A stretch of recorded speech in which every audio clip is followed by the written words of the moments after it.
My name is Lorraine. I turned 60 last fall, just 2 weeks after burying my husband, Henry. We had been married for 38 years. He was the kind of man who didn't say much, but you always knew you were loved.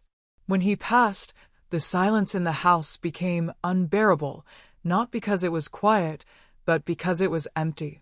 People always say grief comes in waves. But what they don't tell you is, sometimes, it just drowns you. The house we built together felt like a museum of ghosts. His armchair, still with a dent where he used to sit. His coffee mug on the windowsill. His flannel shirt, still hanging on the hook behind the door. I couldn't breathe in that house. So I did what seemed reasonable at the time. I called my daughter Emily. She was our only child. Bright, ambitious, a go-getter. We hadn't always been close, but I thought, well, maybe now, in my time of need, we could find each other again. I wasn't asking for much. Just a room. A warm corner to grow old in. Maybe help around the house a little. Be near my grandchildren. When I called her, there was a pause on the other end of the line. Not shock, not sorrow, just calculation. Then she said, just until you figure out what you want to do next, right, Mom? I smiled and said yes. I lied.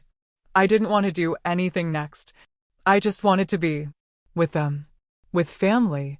I arrived a week later with 2 suitcases, a tin of Henry's favorite cookies, and a heart full of hope. Emily's husband, Todd, barely looked up from his phone when I entered.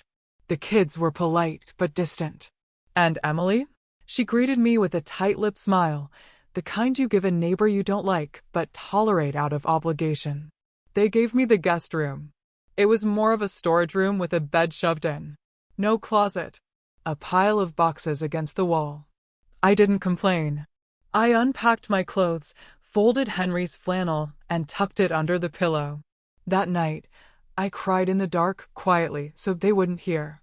In the mornings, I made breakfast.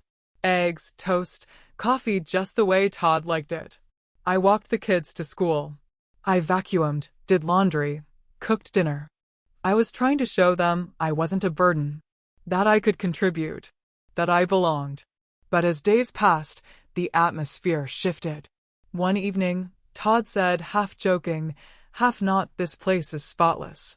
Having a live-in maid is kind of nice. Emily chuckled. Well, Mom does need to feel useful. I laughed with them. My heart didn't. They never asked how I was doing. Never offered to sit with me. Conversations at dinner became shorter. One night, I sat at the table alone. They had eaten out and forgot to tell me. I started keeping track. 7 loads of laundry a week. 12 meals cooked. For trips to the grocery store. Not once did anyone say thank you. And yet, I didn't complain. Because I loved them.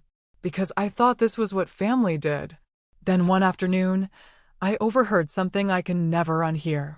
Todd, in the kitchen, said to Emily, at some point, your mom's gotta get a life. She's just taking up space. Emily replied, cold and clear, she's just an extra mouth to feed. I stood frozen in the hallway. My hand clenched around the stair rail so hard it left a dent in my skin. I had cooked for them, cleaned for them, gave up my home to be near them. And that's all I was? An extra mouth? I didn't confront them. I didn't scream. I just stopped smiling when they walked in. Stopped offering to help. I became a ghost in their house. And the saddest part? They didn't even notice. The next morning, I still made breakfast. Out of habit. Out of love. Maybe even out of denial. I scrambled eggs. Toasted sourdough. Brewed the dark roast Emily liked. Set the table. Lit a little candle like I always used to do when Henry was alive. But no one came down. They had eaten out again. Left me a note on the fridge. Didn't want to wake you. Grabbed breakfast on the way to school. Didn't want to wake me? I was up at 6. Folding their laundry. Cleaning up their mess from the night before. They just didn't want to see me. I wasn't part of the rhythm of their lives. I was the static they tried to tune out. But I still tried. I volunteered to pick the kids up from school. Emily said no, curtly, like I was intruding. I offered to help with the bills even though they hadn't asked. She smiled and said, "No need, Mom. We're not charging you rent or anything.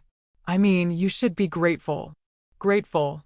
As if I hadn't given up my home, my comfort, my husband's garden, the smell of the old oak trees we planted, just to be near her. As if the years I changed her diapers, stayed up through fevers, skipped meals so she could have enough, now boiled down to me owing her gratitude. What kind of daughter keeps a scorecard like that? One night, I made pot roast. Just like Henry used to love. I thought maybe this could be a little piece of the past, something we could gather around. I worked on it for hours. Mashed potatoes, baked rolls, the works. They came home 2 hours late. Todd peeked at the table and said, "Oh, smells like retirement home in here." Emily laughed. And God help me, I laughed too. Because what else can you do when your dignity is bleeding all over the dinner table? After they went upstairs, I sat alone with the untouched roast. I packed it up, labeled it neatly, and placed it in the fridge. I wrote a note. In case anyone gets hungry.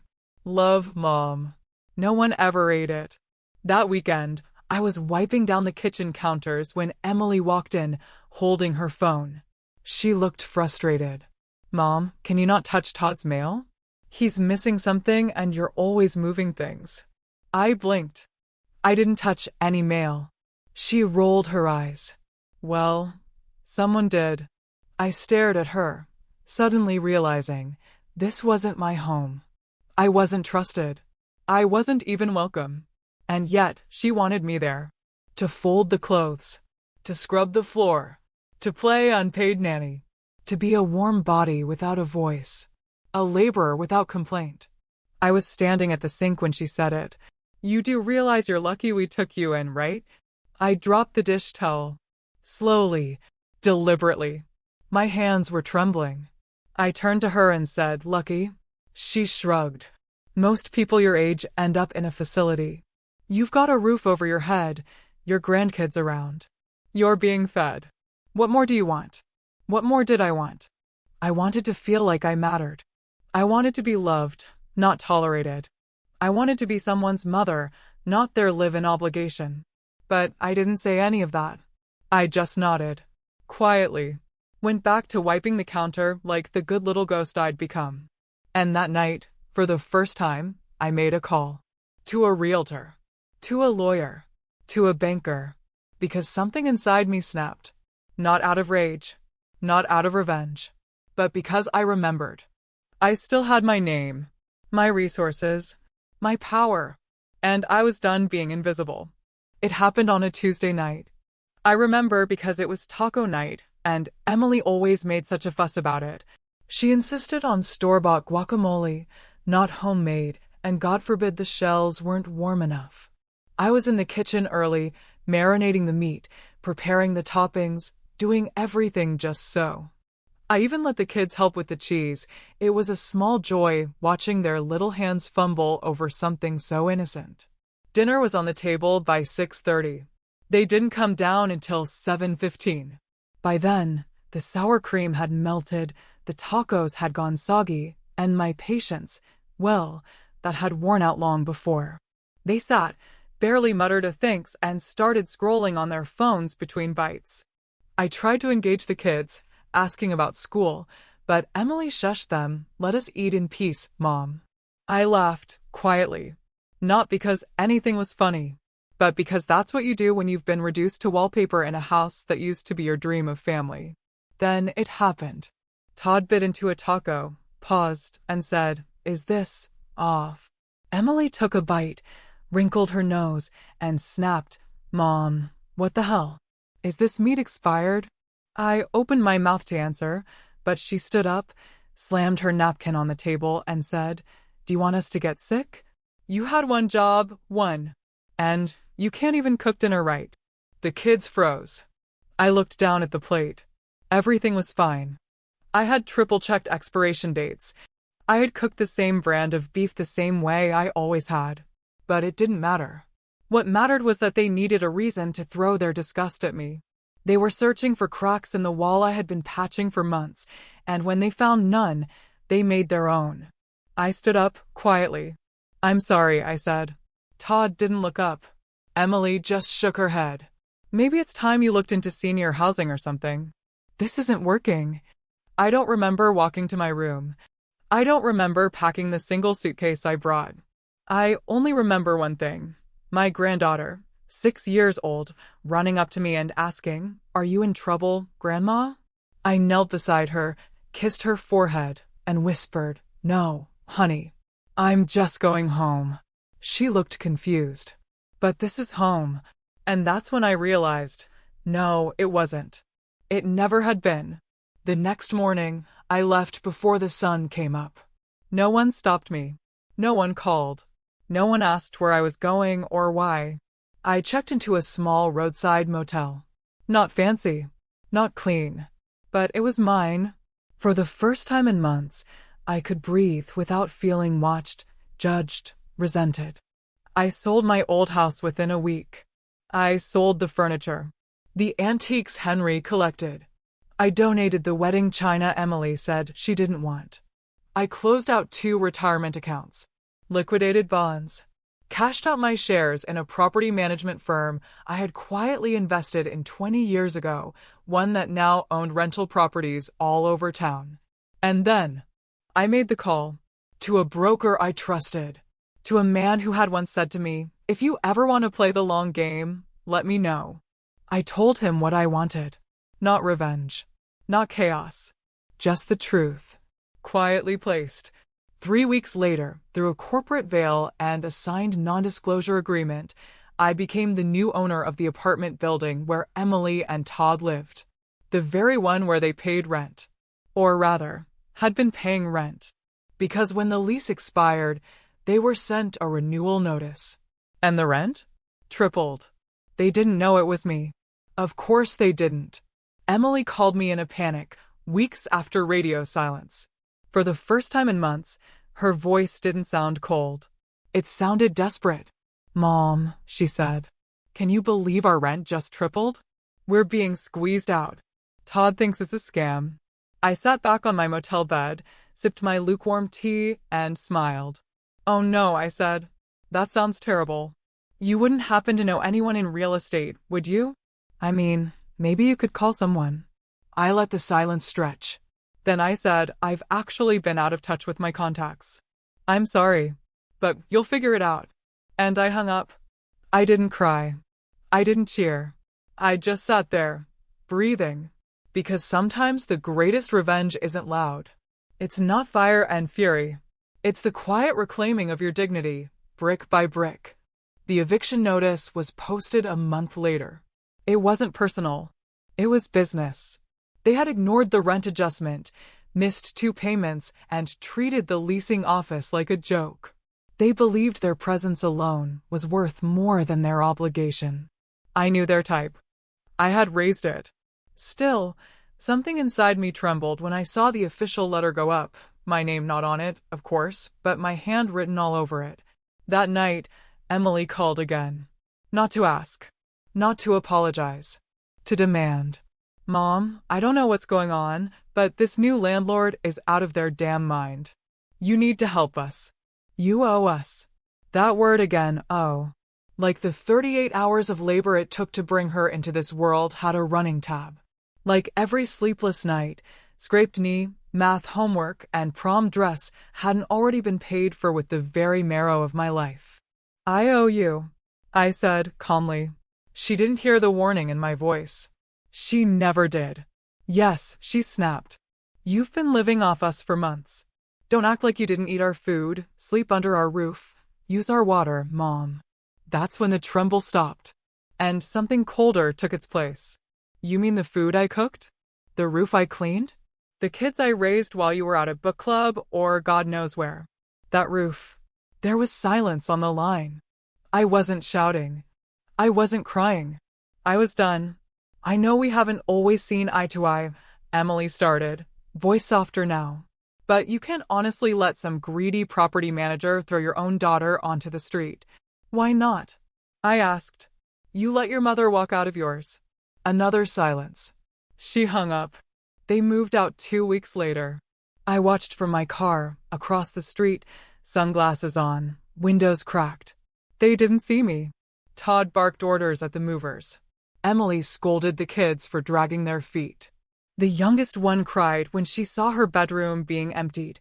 That part twisted something in my chest, but not enough to undo anything. They loaded the last box, slammed the trunk shut, drove off, and I exhaled. It wasn't joy. It wasn't vindication. It was something quieter, heavier.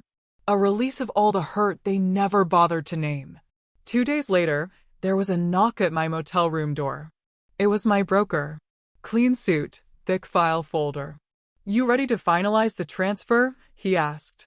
I signed the last of the paperwork. Sold the building.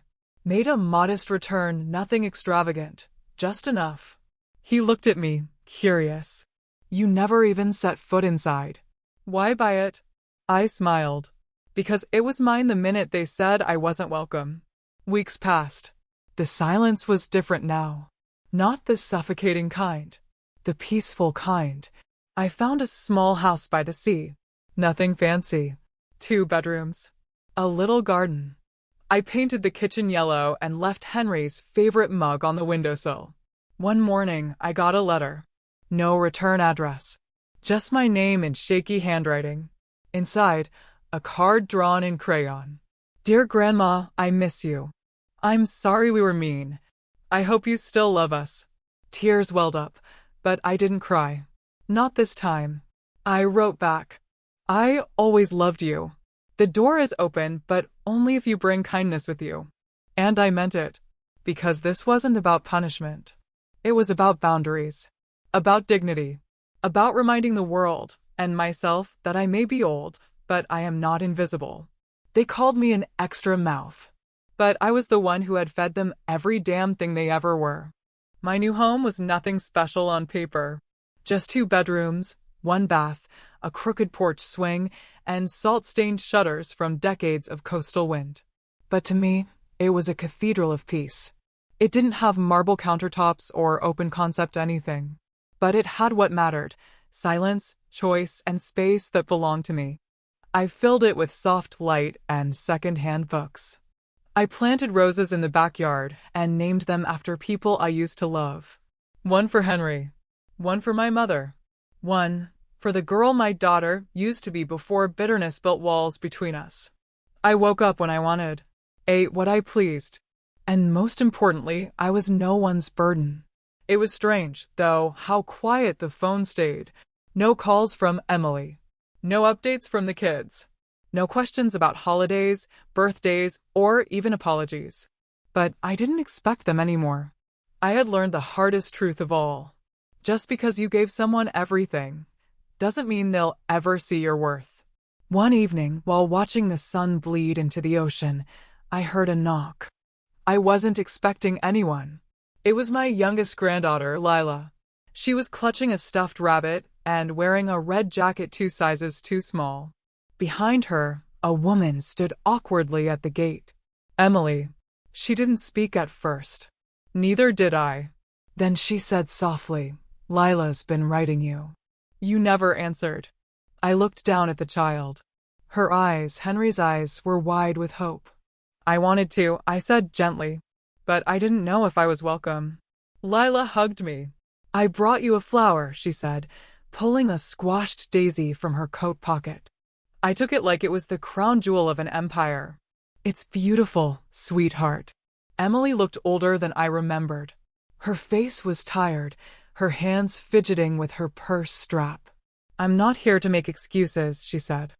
I was cruel and selfish, and I let my pride drown the only person who ever stood by me. I didn't interrupt. She continued, her voice cracking. "We're staying in a tiny rental now. No heat. No washer. Todd blames me for everything. Maybe he's right. But I wanted to come here because I need you to know I'm sorry, Mom." I took a deep breath. Not for forgiveness, but for control. "You know what hurt the most?" I said. It wasn't being insulted or tossed aside. It was realizing I raised a woman who thought my only value was what I could do for her. Emily nodded, eyes glassy. I don't want to be that woman anymore. We stood in silence. The wind caught her hair, and for a moment, I saw the little girl I once braided ribbons into. The girl who used to beg for bedtime stories and ask if love ever dies. I opened the gate. Come in, I said. But not to stay. Not yet. Come in to visit. To talk. To learn who I am now. Not your housekeeper. Not your fallback plan. Just your mother. She stepped through. So did Lila. We had tea. We laughed, softly, cautiously. She offered to wash the cups. I let her. Weeks passed. Then months. Emily began stopping by on Sundays. Lila and I baked pies, played cards, planted tulips. The older kids came too, eventually quiet at first, but warm with time. Todd never did. That was fine. One day, Emily asked, "Why didn't you tell me you owned the building?" I smiled. Because you didn't ask who I was. Only what I could give. She looked down. Will you ever forgive me? I reached across the table and held her hand. I already did, the moment I stopped letting your pain shape my worth. Now, I wake up every morning to the sound of waves and the scent of coffee I make for myself. My home is filled with plants, memories, and a peace I had forgotten I deserved. I'm not bitter. I'm not vengeful. I'm free. They called me an extra mouth to feed. But I was the one who had fed generations, with my hands, my time, my soul. And now, finally, I'm feeding myself.